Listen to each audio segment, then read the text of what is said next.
Nisei is a term that refers to people who were born in North America with parents who immigrated from Japan. Many of these Japanese Americans who were second-generation immigrants served in segregated units during World War II, like the 442nd Infantry Regiment. Despite the fact that some of these men serving in the 442nd came from internment camps where they had been incarcerated by their own country due to fears that they would try to help the enemy because of their Japanese heritage, the unit served with incredible bravery and honor. To this day, the 442nd holds the title of the most decorated unit in U.S. Army history, given its size and length of service. The 442nd served in Europe exclusively because the Army still had concerns about soldiers with Japanese heritage fighting against the Japanese. These soldiers, even though they were fighting for the U.S. Army, faced a great deal of racial discrimination due to Americans' opinions of the Japanese during World War II. The reason I'm cozied up on the couch with my helmet of popcorn today is because there was a short film made about soldiers fighting in the 442nd during World War II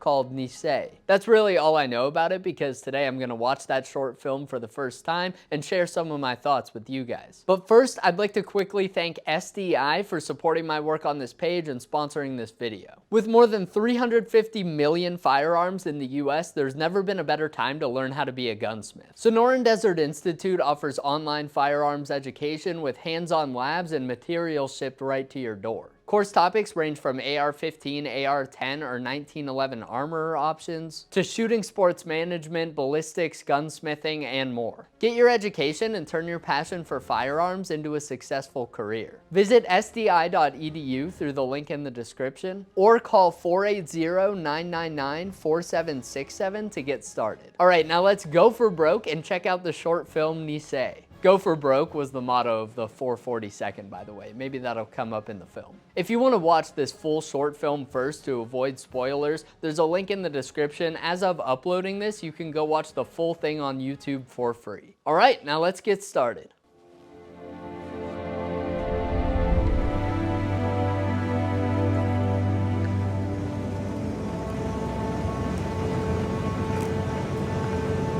That was good.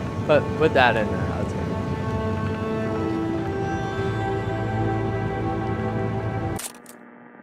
All right, so already I see the 442nd Regimental patch right there, that arm holding the torch.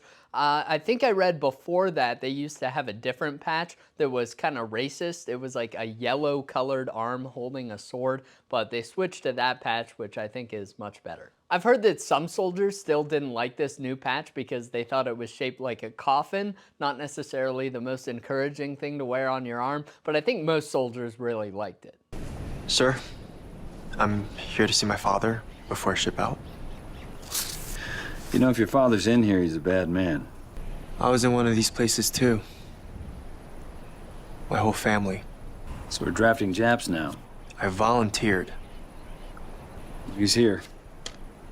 Block 42.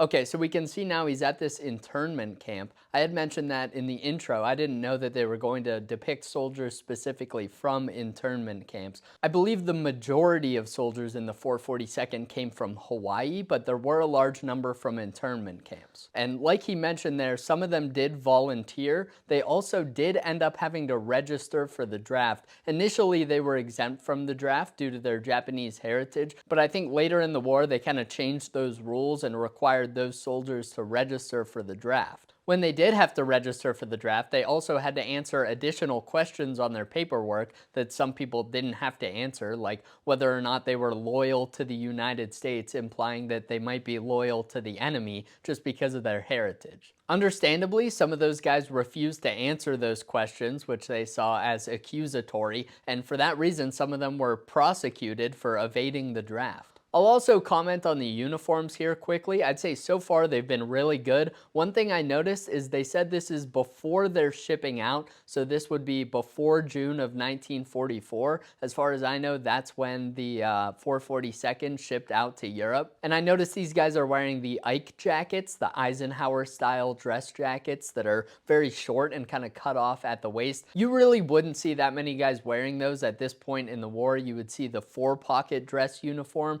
The Ike jackets became popular a little later on once they were more available. Does he know you enlisted? Right. We're gonna have to do this quick. Don't leave my side. Thank you, sir. You know, I lost my little brother at Normandy. You give him hell. We'll keep narrowing down the timeline as we go here, but that guy just mentioned Normandy. That's the first thing he said so far that I could tie a date to. So that means his brother, who he mentioned, was probably killed on June 6th or maybe shortly after. And like I said, the 442nd shipped over to Europe in June of 1944. So that guy must have just lost his brother, and it's before they arrived in Europe at the end of June. So, it is true. Father, please. You left your sister alone in Topaz. And where's John? He couldn't be here. So you're shipping out soon? On Tuesday, I tried writing in boot camp, but they blocked all the letters from going out. History is full of foolish boys trying to be heroes. That's not what I'm doing. To fight for America. I'm doing this for me. For all of us. Because this is our home. As much as I wanted to believe it, America is not my country. It never was.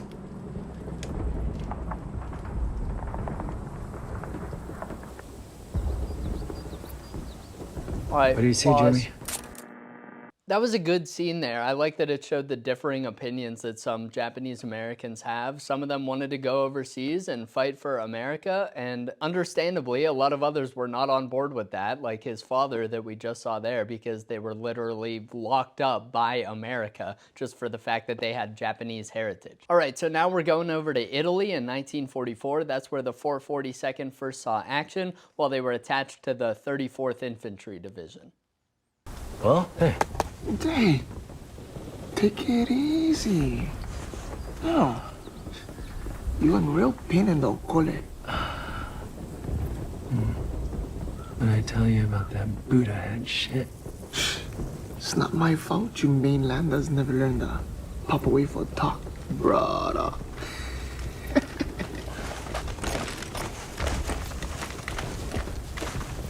All right, boys. See you update. Nothing, Sarge. Never see one damn thing. Pause for 1 second. You heard that guy reference a few Hawaiian things and refer to that guy as a mainlander. Like I said, a large portion of the 442nd was made up of people from Hawaii. Also, so far, these combat uniforms look really good. I'll keep paying attention to that since that's kind of my thing, but so far, so good. Seems like it's been deserted. Mea. Well, we can't take that chance. Miner, Kenny, I need you two to clear that house. Me and Nakamura, we're gonna go disable the 88. The rest of you, stay here and cover us. You got it? Let's go.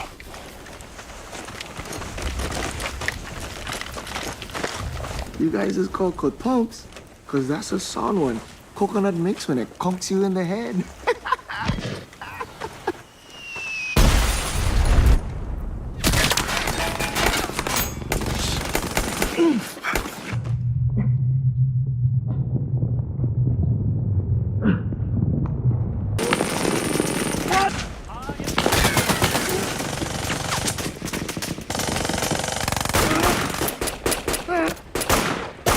Can't even see him. I really like this scene so far. I love that it's showing the power and the psychological effect that the MG42 has. You can hear that high rate of fire, and those guys in the open just got cut to pieces as soon as that thing opened up. It's really a terrifying weapon, and I like how they capture that here. I'll say so far the weapons and weapon handling and everything has been really good. I noticed a couple of the weapons here look like they're probably those non-firing replicas from Denix or another company. They get a pass for that. That's what a lot of people use for these short films and stuff.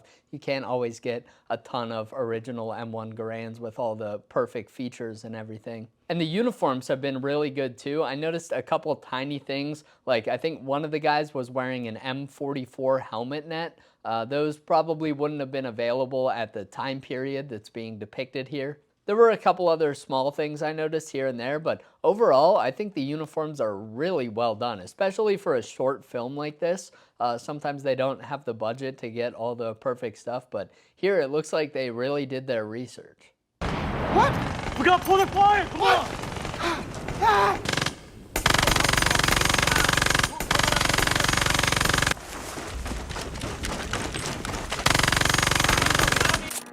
We saw a German with an MP44 or the Sturmgewehr there. Cool to see that used in the film. I don't know how common those would have been among the Germans at this point, but it's a cool detail to see on screen. Because this is our home. America is not my country.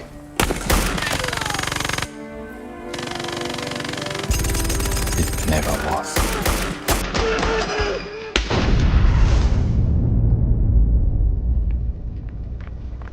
But it is yours. It is yours and your brother's, and you should fight for it. I am honored to call you my sons. Minor! Harry! Where's John? Waiting for me. So I can't stay.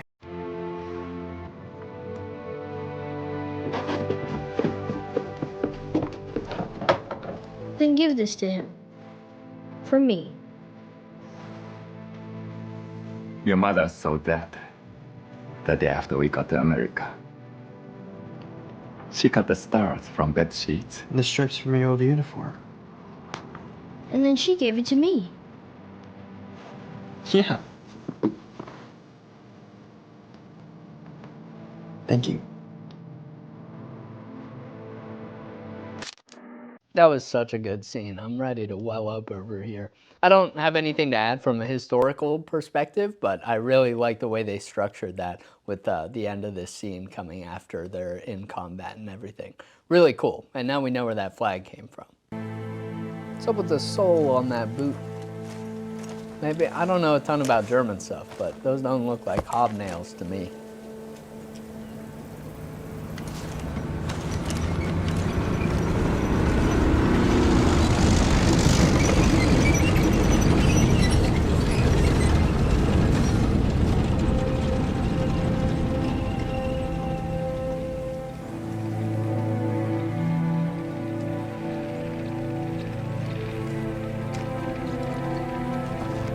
Catch up with you.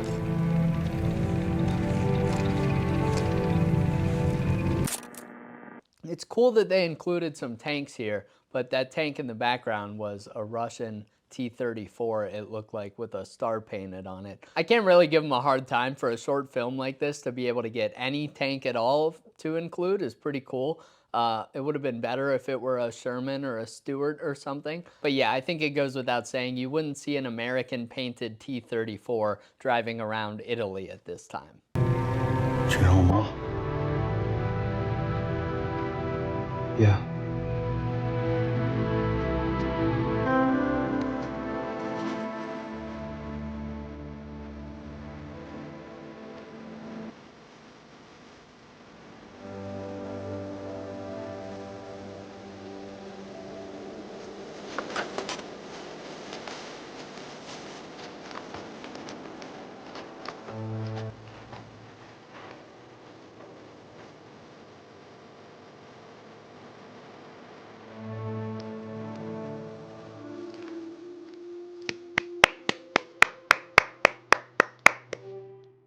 Holy crap, that was a good short film.